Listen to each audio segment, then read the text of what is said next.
বার্তা কক্ষ থেকে যোগ দিচ্ছেন আমাদের ক্রীড়া প্রতিবেদক রাজীবুল ইসলাম।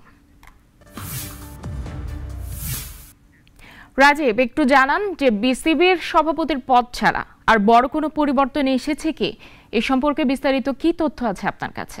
বিসিবি পরিচালকের যদি কথা আমি বলি তাহলে কিন্তু 2012 সালের পর থেকে টানা এক যুগ কিন্তু বিসিবির দায়িত্ব পালন করে আসছিলেন নাজমুল হাসান পাপন।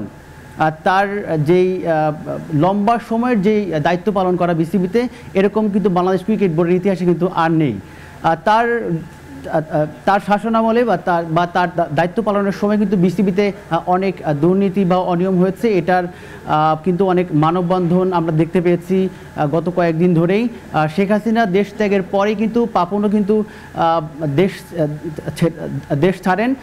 তিনি এখন বর্তমানে যুক্তরাজ্যে কিন্তু অবস্থান করছেন। সেখান থেকে কিন্তু বিসিবি যে আজকে জরুরি বৈঠক হয়েছে, সেখানে কিন্তু ইমেইলের মাধ্যমে কিন্তু তিনি তার পদত্যাগ পত্রে তিনি তার সিদ্ধান্তের কথা জানিয়েছেন এবং তার পরিবর্তে সাবেক অধিনায়ক এবং সাবেক প্রধান নির্বাচক ফারুক আহমেদকে কিন্তু দায়িত্ব দেওয়া হয়েছে। ফারুক আহমেদ কিন্তু বাংলাদেশ ক্রিকেট বোর্ডে কিন্তু আগে বেশ সুনামের সাথেই কিন্তু দায়িত্ব পালন করেছিলেন এবং তিনি থাকা অবস্থায় কিন্তু সাকিব আল হাসান, তামিম ইকবাল, মুশফিকুর রহিম, মাহমুদুল্লাহ রিয়াদ তারা কিন্তু জাতীয় দলের সুযোগ পেয়েছে এবং তাদের হাত ধরে কিন্তু জাতীয় দল কিন্তু বাংলাদেশের মুখ বহির্বিশ্বে উজ্জ্বল করেছে।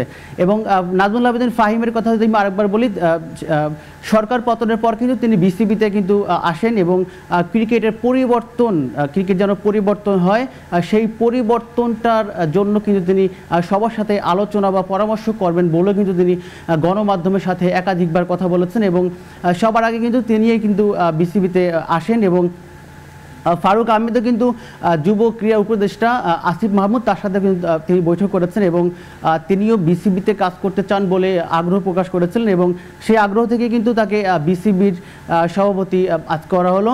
এবং ফারুক আহমেদ জানিয়েছেন, দায়িত্ব পাওয়ার পর ফারুক আহমেদ জানিয়েছেন যে তিনি বাংলাদেশের মুখ এবং বিসিবির যে হারানো গৌরব সেটা তিনি ফিরিয়ে আনতে চান এবং ক্রিকেটের মাঠের ক্রিকেটটাকে তিনি ভালো খেলার যে আশ্বাস তিনি অলরেডি দিয়েছেন, তিনি মাঠের ক্রিকেটটাকেও তিনি ভালোভাবে পরিচালনা করতে চান এবং ক্রিকেট বোর্ডকে অসংখ্য ধন্যবাদ আমাদের সঙ্গে যুক্ত হওয়ার জন্য।